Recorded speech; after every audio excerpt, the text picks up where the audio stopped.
Paano nga ba mag-apply kay Lalamove? Ang hina sa instruction. Kukunin ko lang daw po yung crankcase bearing. So hindi naman ako papayag na walang kasabay ito. Nakakatakot kasi yung dancer eh. Oh, grabe. Ano, tignan nyo. Akitin natin, primera lang.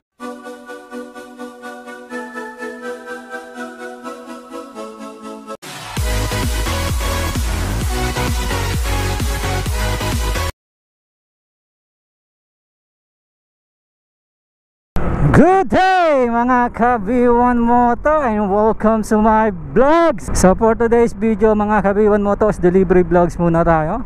And ang topic natin ngayong araw is pag-uusapan natin kung paano nga ba mag-apply kay Lalamove. Bali itong sasabihin ko is applicable both parties, riders and drivers. Magkakaroon lang ng pagkakaiba regarding sa requirements ng sasakyan. So doon lang po tayo magkakaroon ng pagkakaiba. Pero lahat ng process is pare-parehas lang naman. Same procedure lang po. And meron po tayong dalawang proseso ng pag-apply kay Lalamove para maging partner niya tayo sa kanyang platform. Gagawin natin is magda-download po muna tayo ng Lalamove app, yung driver apps ni Lalamove, and then magre-registered po kayo ron. May mga pipila pa po kayo ron, and then mag-training kayo ron. Doon nyo na rin po isasubmit yung lahat ng requirements po ninyo. So nandoon naman po yung mga requirements ninyo. Syempre yung mga common requirements lang naman po yung hinihingi ni Lalamove. Syempre dahil sasakyan, kailangan nyo ng mga ORCR na sasakyan ninyo. Kailangan nyo siyang picturean, harap, likod at gilid.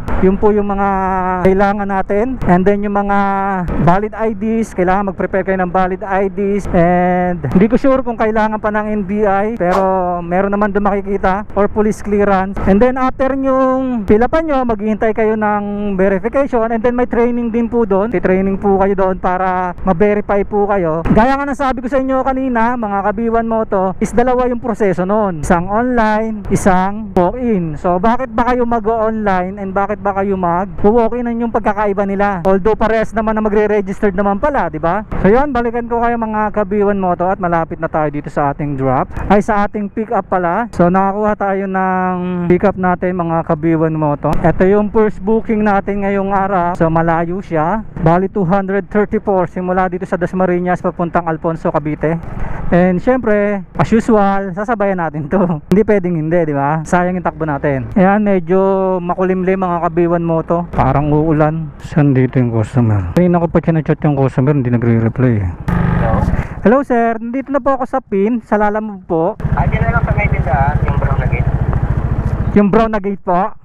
Oo, na tindahan, oo. Okay po, salamat po. Sabihin na lang ako dyan, wala kasi ako dyan eh. Sige po, sige po. Tapos sabihin na lang mamaya yung Gcash, kasi pagdating ko sa kanila yung Gcash yung payment. Sige, sige. Kasi na rin magbabayad ng shipping bill. Salamat. Okay po. Brown na tindahan? Crankcase bearing lang yun sa braso. Opo. Pinuhanapin ko po. Sige, sige. Hello po. Dito ba yung kukunin ko lang daw po yung crankcase bearing? Saan? Patingin. Magkano? Hindi, through Gcash daw ang payment nila eh. Yung pang Honda Beat, yung mga Kabiwan Moto. Hindi kami nagkaintindihan ng customer. Hinihintay ko siya. Pinapakuha niya pala dito sa tindahan. Loko talaga ako. Ang hina sa instruction. Di sana kanina pa ako nakaalis. Double booking ko na lang ito. Opo sir, Gcash daw sir. Bago ko daw i-drop, wait ko mag-payment si customer. Ito lang sir. Sige, salamat. Ito mga Kabiwan Moto. Pick up na natin. Good news to mga Kabiwan Moto. Maliit lang to. And then saver. Pwede tayo magtatlong booking. Okay, hanap tayo. Hintay ako nang hintay doon. Kala ko pupunta si sir kasi wala siya. Ayun pala, doon niya pinapapick up sa may tindahan. Kuklog din ako eh. Tagal ko tuloy. Canceling ko na nga eh kasi di siya dumarating eh. Ako pala may problema. Loko ako ah. Loko ako ah. Yan mga Kabiwan Moto, nakakuha tayo. Bali 44 kilometers to, 243. Bali saver siya, so medyo mas mababa siya dun sa regular na fare. So hindi naman ako papayag na walang kasabay ito. So hanapan ko siya ng kasabay. Maliit lang naman, bearing lang naman to. So bali ang takbo nito is 243. Siguro kung hindi to saver, nasa 300 plus to. Isang takbo natin. Ayan. Hintay tayo dito, hanap tayo ng booking. Kahit makakuha tayo pa Tagaytay. Yan, sa Tagaytay. Pero kung may Alfonso, maganda. Diretso Alfonso rin. Dalawang Alfonso. Para sulit. Pang takbo, possible. Nasa 500 plus. Sulit sa gas. Hanap lang tayo ng pwesto rito. E pinestuhan ako rito. Nakakuha ako booking kahapon eh. Ayan, dito tayo. Dito tayo nakakuha ng booking kahapon eh. So dito tayo tatambay. Hintay tayo dito. Ayan mga kabiwan moto. Takbo na natin to. No choice tayo. Hanap na lang tayo on the way. Hindi tayo makakuha. Kaya ayaw ko na biyahe na holiday kay Lalamove eh. Walang booking eh. Bali ba biyahe tayo ng 44 kilometers mga kabiwan moto. Naulan pa. And ang fare nito mga kabiwan moto is 243. 44 kilometers. Ay, muulan. Secured natin yung ano natin, gamit natin. Wait lang, hanap tayo na masisilungan. Lalagyan natin ng plastic yung cellphone natin. Yan, siguro mamaya ko na lang kayo update mga kabiwan moto kasi medyo naulan. Para hindi mabasa yung GoPro natin. Mahirap na. Ayan mga kabiwan moto. Nandito tayo sa Alfonso. Grabe ang tarik na ito. Akitin natin. Hindi ko makontak yung customer. Walang signal dito. Akit tayo. Oh, walang signal. Akitin natin to mga kabiwan moto. Ayan tarik oh. Tignan nyo oh. Yung motor oh. Ano? Tignan nyo. Akitin natin. Primera lang.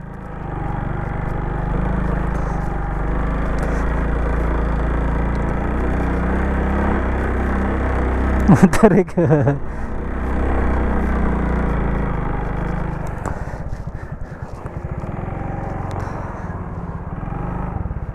Oh, tarik. Grabe.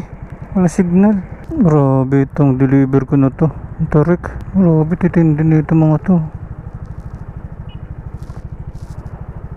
Oh, yep. Hello sir, sa Lalamove po. Sir, galing ako dyan sa baba sir eh. Hindi ko kayo makontak kasi walang signal dyan sa baba. Umakyat uli ako. Ay, baka pwedeng pababa na lang dito ngayon. Hindi na ako makataas. Saan kayo banda sir? Kasama kayang baba, di ba, pababa. Tapos may pakanan. Opo. Pagkakanan nyo doon, dire-diretso lang hanggang baba. Nandito na ako sa labas. O sige sir, kasi galing na ako dyan sir. Wala kasing signal. Abangan nyo na lang ako sir. Hindi, naiwan ko kasi yung cellphone sa baba eh. Pagka baba ako sir, kakanan agad ako. Tapos dire-diretso na yan. Nandito na ako sa may baba. Oo sir, sige sir. Nakakatakot kasi yung dancer eh. Oo nga eh. Hindi ako sanay eh. Sige sir, pahabang na lang ako sir. Grabe ang tarik eh. Ha? Oo nga eh, kakatakot eh. Isa pa, kaya yan. Nakatuwad kasi. Oh. Grabe. Grabe to. Dito yata. Pagkakanan.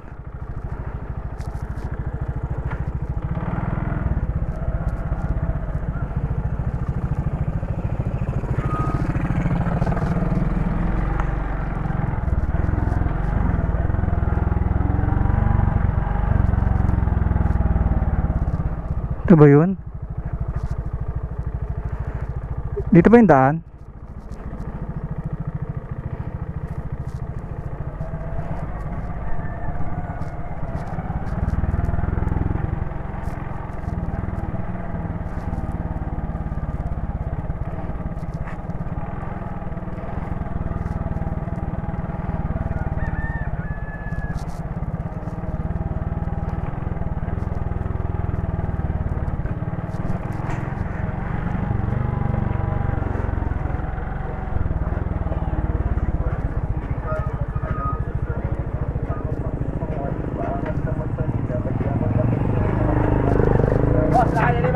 Ha?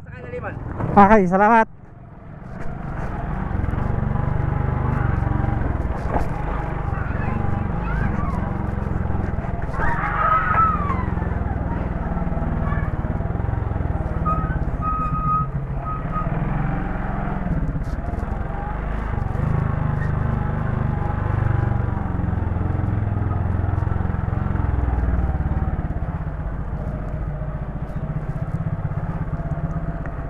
Kaya ba yun sir? Grabe sir, ang hirap ng daan ha. Kakatakot. Hindi ako makataas, hindi mo magamit yung pagko. Kala ko, ano ko, bulusok. Saan ako bubelsa rito? Ito, dito ka na lang pumingit. Ah, sige, salamat. Grabe, sir. Katakot yung daan. Ito, sir. Wala kasi signal dito kanina, sir.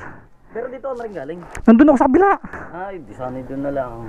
Oo, nandun na ako. Nasagot at ano, nagpapatulog ako ng bata. Bali, 240. Ano ba yan? Ayan, nabuksan. Wala kasi signal. Basta sa kanya, 350 sa kanya. Ano lang, may panukli ka ba dyan? 200. Okay, dyan. 200. Grabe, sir. Makatakot dyan. First time ko tapos na kayo dyan. Thank you, sir, ha? Ingat kayo, ingat. Salamat, sir. Ano yun, lalamove lang talaga kayo? Dati grab ako. Wala na kayo, ano, lalamove lang talaga. Oh, lalamove lang ngayon. Ilang biyahe kayo sa isang araw? Apat, pag 7, 1,000 na yun. Pagpito? 1,000 na yan? Nakapitong takpo ka. Estimation? Ano, hindi. Kunyari, eto, sir. Etong binigay nyo sa akin, akin na to. Tapos yung may top up ko, babawasan lang ng 20%. Yun na yun. Ibig sabihin may makakaka pa sa top up? Hindi na, babawasan nila yon. Kunyari ito, di ba? Ang shipping fee nito is 200 plus. So babawasan niya ito ng mga 40. Yung top up kong 100. Tapos 100 lang top up ko araw-araw. Sa 100 na top up mo, 500 nakikitain mo ron. Ganun siya. Eh, ang biyahe ko naman, minsan dalawa agad eh. Ano yun, nakadepende sa inyo yung pagkuha ng biyahe? Pupipiliin namin. Depende rin sa inyo yung takbo. Halimbawa, gusto yung takbo lang dalawa, gano'n. Oo, nasa ka naman yun. Ayun, sir, gamitin mo yun, pwede yun. The best yun. Malakas naman dito eh. Oo, malakas dito. Bukas Dasma pa ako eh. Sa Dasma maraming booking. Like, araw-araw ako nandito. Kasi gusto ko yung takbuhan dito eh. Isang takbo ko rito, pag nakadalawang booking ako, 500. Pag bumalik ako doon, dalawa uli, 1,000 na yun. 4 na takbo lang yun. Balang ginagawa nyo, bubuking kayo papunta dito, tapos maghintay ulit kayo ng papunta. Oo, dalawa yun. Dalawa papunta, dalawang pabalik, magkasabay. Kasi pag isa lang talo ka, ganun diskarte ron. 200 na top up ko, pagbalik ko doon, 100 uli. So sa 1,000 kinita ko, 200, 800 na malinis ko. Nakaraan nakabuyaw ako eh. Sabay diretso rito eh. Oo, naka 1.5 yata ako nakaraan. Galing ako ng Grab, sir. Ang problema sa Grab, sir, sobrang tumal. Dami kasing rider. Galing ako, naka-Grab din ako eh. Tsaka food panda rin ako. Tulit. Isang takbo mo, 500. 4 na takbo ka lang, 1,000 na. Kaya nga. Diba? Sir, dito na ako, sir. Salamat, sir, ha. Okay po, salamat po. Sir, pa-rate na lang po ako, ha. Salamat. Grabe yung daan dito. Yo.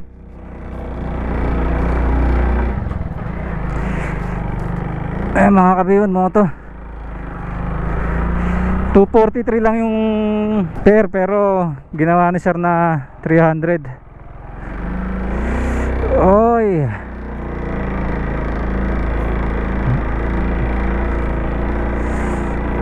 Panalo.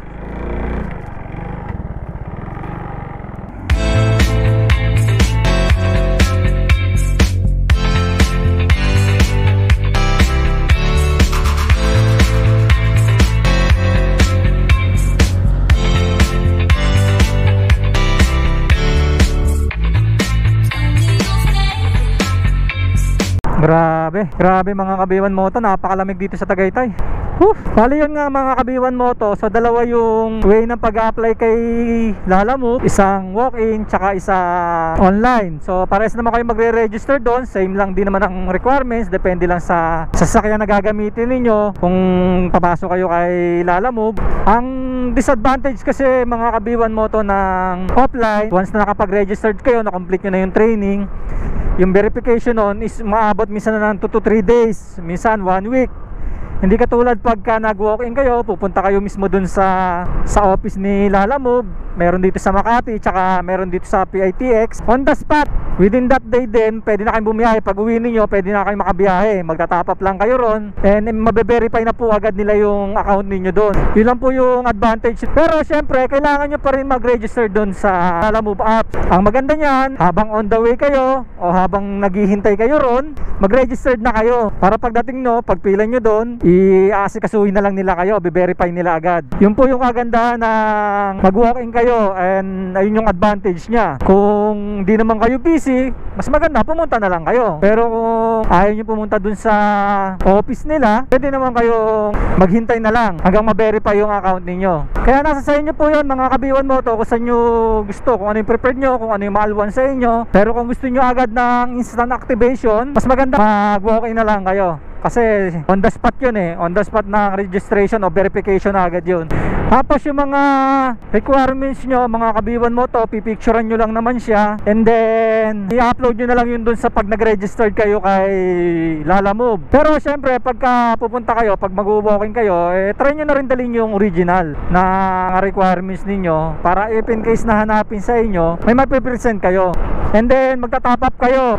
Sa ngayon, alam ko, nasa 500, pwede na Mag-top up lang kayo ng 500, magdala lang kayo ng extra 500 para sa top up ninyo, pwede na.